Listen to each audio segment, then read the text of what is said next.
di sebelah selatan Masjid Jami' Lasem ini dianggap fenomenal karena tergolong sangat langka di Indonesia. Ya, namanya Museum Islam Nusantara. Sampai awal bulan Januari tahun 2021, bangunan 3 lantai tersebut masih proses penggarapan. Yang paling mencolok adalah lantai paling atas, karena seluruh jendelanya dipasang pahatan kayu jati berisi ayat-ayat kitab suci Al-Quran. Terdapat 271 daun jendela, masing-masing jendela 2 halaman bolak-balik, sehingga totalnya 542 halaman. Abdul Mu'id, Ketua Takmir Masjid Jami' Lasem, mengisahkan Museum Islam Nusantara bangun sejak tahun 2019 lalu. Khusus ukiran ayat-ayat Al-Quran, terhitung per awal tahun 2021, selesai sekira 15 juz, sedangkan 15 juz lainnya masih dituntaskan. Semula proses pembuatan memakai cara manual. Setiap lembar daun jendela butuh waktu rata-rata 12 hari. Karena lama dan sangat rumit, belakangan pengerjaan juga dibantu menggunakan mesin supaya lebih cepat untuk mengejar target waktu.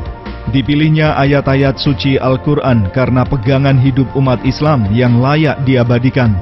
Setidaknya ketika orang datang melihat deretan jendela tersebut akan kembali ingat ajaran-ajaran kitab suci Al-Quran.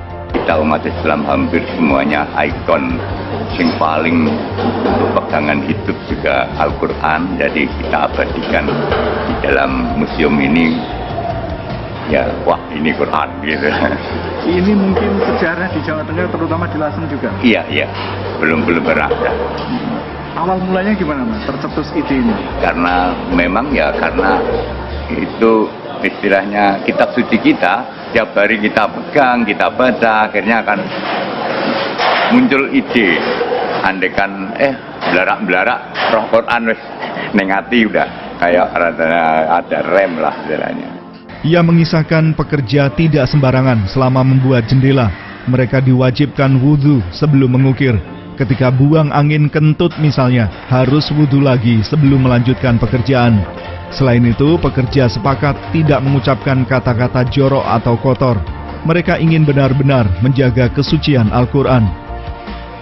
Dia buat Quran, kalau bisa jangan sampai lepas wudhu.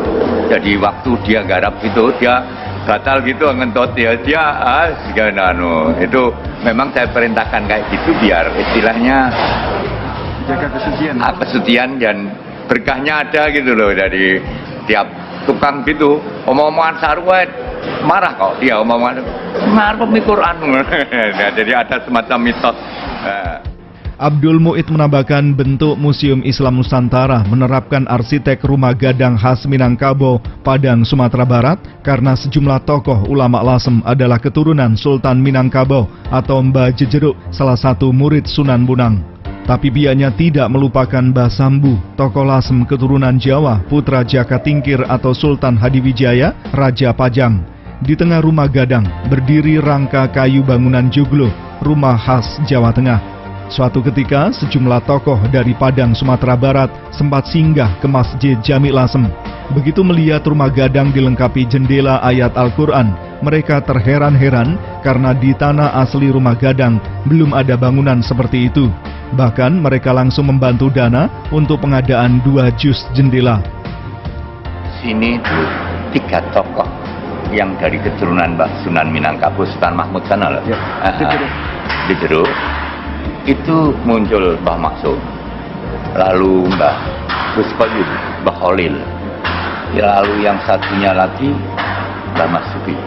Jadi istilahnya ada 3 tokoh keturunan yang di sini. Yang selain itu Mbah Sambu semuanya. Yang selain itu Mbah Sambu semuanya. Yang 3 tadi kok mengingat beliaunya, akhirnya saya buat Minang nih. Ya. Mungkin banyak orang bertanya kok Minang, nah banyak yang tanya gitu. Tapi tetap tidak meninggalkan Jawanya. Tidak meninggalkan Jawanya, tak buat atau paling atas. Itu joglo tetap. Gabungan ya. Iya, tetap wong Jawane njaluk dhuwur. Syiar Islamnya kira-kira seperti apa Pak Mu'id? Ya mudah-mudahan kayak gini itu kan akhirnya karena simbol-simbol seperti kitab suci Mbah Mahmud, kita ingat beliaunya otomatis ingat agama gitu aja. Dan bangunan itu kelihatan banyak yang menarik sampai teman-teman yang dari Padang itu datang ke sini, wah Padang nggak ada yang kayak gini sampai cerita tuh. Kan Raja Padang pernah kesini, si namanya Bagindo atau siapa itu melihat heran ya. Malah dia terima kasih, dia sempat kasih istilahnya 1 juz, dia 2 juz dia kasih apa? Bantu. Wah ikut saya ikut Pak Muhid. Kira-kira habis biaya berapa Pak untuk seluruh pembangunan museum ini? Kalau kemarin saya dikasih aspirasinya Gus Aziz, Pak Ganjar Jawa Tengah itu 2,5 miliar. Tapi ya belum selesai. Kong untuk Quran sendiri aja kan 30 itu 1 miliar sendiri kok. Andekan kok itu selesai semuanya. Bangunan ini mendapatkan pasokan bantuan dari pemerintah Provinsi Jawa Tengah 2,5 miliar rupiah. Karena ada penambahan lantai dari rencana semula, anggaran masih kurang. Apalagi untuk menyelesaikan jendela saja ditaksir menelan 1 miliar rupiah. Seorang pemerhati sejarah Lasem, Abdullah Hamid, membenarkan di Palembang, Sumatera Selatan memang sudah berdiri Museum Al-Quran Raksasa. Tapi di Lasem akan terasa berbeda karena dikombinasikan dengan konsep kota pusaka Lasem dan Masjid Jami' yang menjadi peninggalan penting penyebaran agama Islam pada abad ke-15. Tapi lebih dari itu, Abdullah Hamid sependapat sama-sama memiliki fungsi syiar agama Islam agar membuncah ke seluruh pelosok negeri.